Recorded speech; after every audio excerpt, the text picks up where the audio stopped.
דני. מה? בוא תהיה איתי רגע, אני רוצה שאתה מדבר. תראה, אנחנו כבר שנתיים ביחד. שנתיים נהדרות, לפחות מבחינתי. באמת, ונורא נורא טוב לי איתך, מאוד טוב לי איתך. אבל זהו, אני חייבת לדעת לאן זה הולך. מה שאני אומרת זה שמבחינתי, ואני לא מציבה לך פה שום אולטימטום, ומה שאני אומרת זה שמבחינתי, או שאנחנו מתחתנים, או שנפרדים.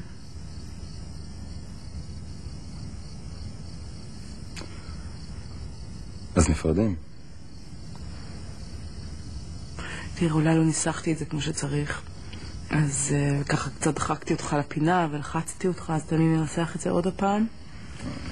תראה, מה שאני אומרת זה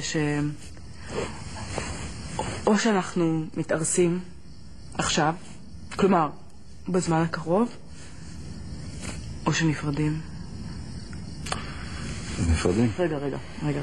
שאולי אתה לא מבין אותי. מה שאני ככה אומרת פה זה שאני כאישה חייבת לחשוב קדימה, כן? ולכן אני מתעקשת. אני לא רוצה להגיד דורשת, אבל אני בהחלט מתעקשת. אני מתעקשת שאו שאתה אומר לי עכשיו שאתה רציני לגביי ושיש לך תוכניות לגבי העתיד שלנו הקרוב או הרחוק לקדם את הקשר, או שאתה אומר לי את זה או שנפרדים. אז נפרדים. או שאתה רומז לי שאולי, בלי להתחייב באמת, אבל אתה שוקל בחיוב שנפגוש את ההורים שלך, או שנפרדים. נפרדים. או שאתה נותן לי לראות את אמא שלך מרחוק, או שנפרדים. נפרדים. או שאתה נותן לי לראות את אמא שלך מרחוק, בלי לדבר איתה, אבל מרחוק, או שנפרדים. נפרדים. או שאתה נותן לי מסטיק, או שנפרדים. נפרדים.